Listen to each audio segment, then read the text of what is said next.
5ই আগস্টের পরে বাংলাদেশে তো অনেক কিছু হয়ে গেল।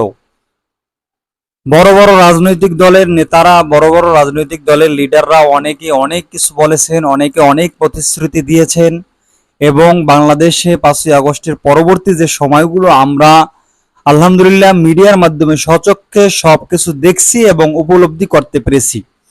গত 18 বছরের স্বৈরাচার শেখ হাসিনার আমলে যা যা হয়েছে আমরা হয়তোবা সম্পূর্ণ তা নাও জানতে পারি, কিন্তু 5ই আগস্টের পরে এখন পর্যন্ত বাংলাদেশে যা কিছু হয়েছে আমরা সব কিছুই দেখছি এবং শুনতেছি।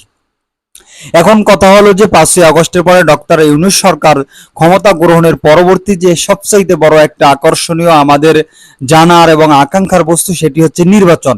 এই নির্বাচনকে ঘিরে বড় বড় দলের নেতারা, লিডাররা অনেক ধরনের অনেক প্রতিশ্রুতি দিয়েছেন, অনেক কথা বলেছেন, আমরা শুনেছি, কিন্তু এখন পর্যন্ত কোনো ধরনের আশ্বাস পাই নাই। আমাদের শুধু দীর্ঘশ্বাস নিঃশ্বাস ফেলতে হয়েছে। তো এই মর্মে অসংখ্য নেতারা অনেক কিছু বলেছে, তার ভিতরে বিএনপির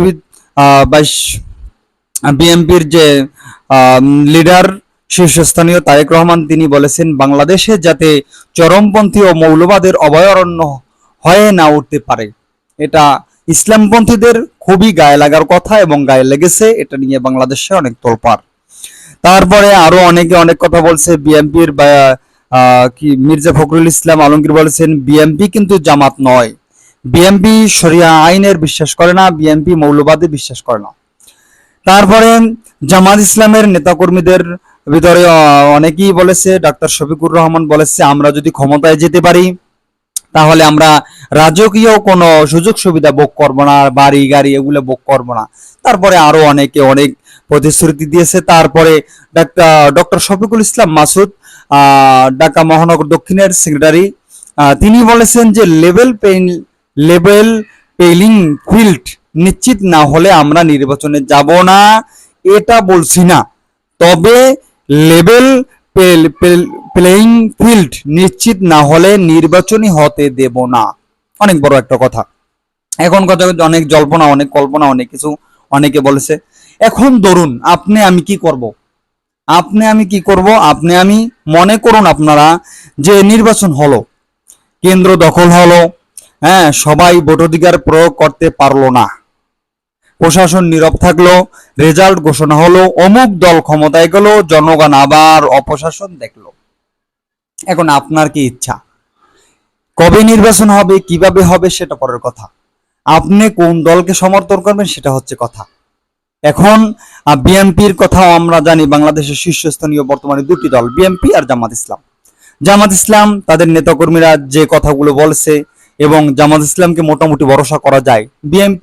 বিএনপি অনেক আশ্বাস দীর্ঘশ্বাস দিয়েছে। তারা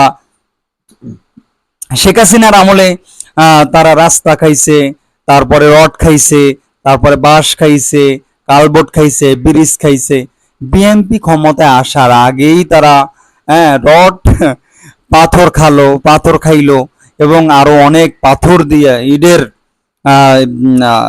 ইট দিয়ে মানুষের শরীর থেতলে দিল এবং এরকমের আরো অসংখ্য দর্শন খুমগুন তারা করলো। এখন আপনি যদি তাদেরকে সমর্থন করেন, তাদেরকে ভালোবাসে, তাদেরকে যদি ভোট দিয়ে ক্ষমতায় আনেন, তাদেরকে যদি সমর্থন করেন, তাহলে পরবর্তী যে শেখ হাসিনার মতো স্বৈরাচার হবে না। তা আপনারে যে ইটের পিলার দিয়ে মারবে না, আপনার বাড়ির যে রাস্তাঘাটের যে পাথর ইট সেগুলো যে খাবে না, চুরি ডাকাতি হবে না, আপনার মেয়ে যে দর্শিতা হবে না, মা বোন যে রাস্তাঘাটে হাঁটতে পারবে না, এগুলো তো কল্পনা করা যায় না। এই জন্য আলহামদুলিল্লাহ আপনার ডিসিশন। যদি আপনারা ইনশাল্লাহ জামাত ইসলামকে ভোট দেন, ইসলামী দলগুলোকে যদি আপনি সমর্থন করেন, তাদেরকে যদি আপনি ভোট দেন, তাহলে অবশ্যই তারা অন্ততপক্ষে হাদিস রাসূলের এই কথাগুলো, এই প্রতিশ্রুতি অমান্য করবে না, এটা আপনি নিশ্চিত থাকতে পারেন। এই জন্যে সময়ের দাবি। এখন আপনি আপনার পরিবার, আত্মীয় স্বজন সকলকে সজাগ করুন, সকলকে নিয়ে সকলের মাঠে নামতে হবে। শুধু জামাত ইসলাম মাঠে নামলেই হবে না, জামাত ইসলাম কি করে সেটা দেখলে হবে না, আপনার মাঠে নামতে হবে। আপনার অবস্থান থেকে পরিষ্কার জানিয়ে দিতে হবে, পরিবারকে সকলকে সহযোগী হিসাবে এই জামাত ইসলামের কাজে লাগাতে হবে ইনশাআল্লাহ। তাই আসুন জামাত ইসলামের হাতকে শক্ত করি। আপনার হাত আমার হাত সকলের হাত মিলেই একটা শক্তিশালী একটা ইসলামী হাত হতে পারে। দেখেন, বাবার শাসন দেখছেন, স্বামীর শাসন দেখছেন, হ্যাঁ, স্ত্রীর শাসন দেখছেন, মেয়ের শাসন দেখছেন, তারপরে স্বৈর শাসক দেখছেন, তারপরে বর্তমানে আমরা যে ডক্টর ইউনূস সরকারের এ শাসনও আমরা দেখছি।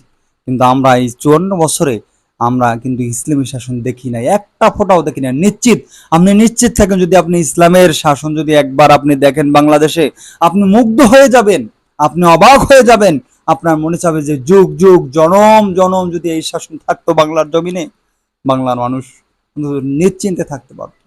তাই আসুন, আমরা ইনশাল্লাহ ইসলামী দলগুলোর হাত শক্তিশালী করি এবং কোনো চিন্তা ভাবনা না করে জামাত ইসলামকে সমর্থন করুন। ইনশাল্লাহ জামাত ইসলামের আমির ডাক্তার শফিকুর রহমান যে প্রতিশ্রুতি দিয়েছে, এগুলা ডাক্তার শফিকুর রহমানের প্রতিশ্রুতি নয়, সকল কর্মীদের, ইসলামপন্থীদের প্রতিশ্রুতি। এটাই মনের আশা, এটাই। তাই আপনার আশা যদি বাস্তবায়ন করতে চান, আপনি দেখেন, প্যাড নীতি বলতে কিছু নাই, প্যাড নীতি বর্তমানে রাজনীতি। যে আপনি আপনার অবস্থান থেকে ইনশাল্লাহ ঝাঁপিয়ে পড়ুন। কথাগুলো ভালো লাগলে এবং আপনি যদি আমার কথাগুলো পছন্দ করেন, তাহলে অবশ্যই চ্যানেলটি সাবস্ক্রাইব করবেন, লাইক কমেন্ট শেয়ার করে ছড়িয়ে দিন। আসসালামু আলাইকুম ওয়া রাহমাতুল্লাহি ওয়া বারাকাতুহু।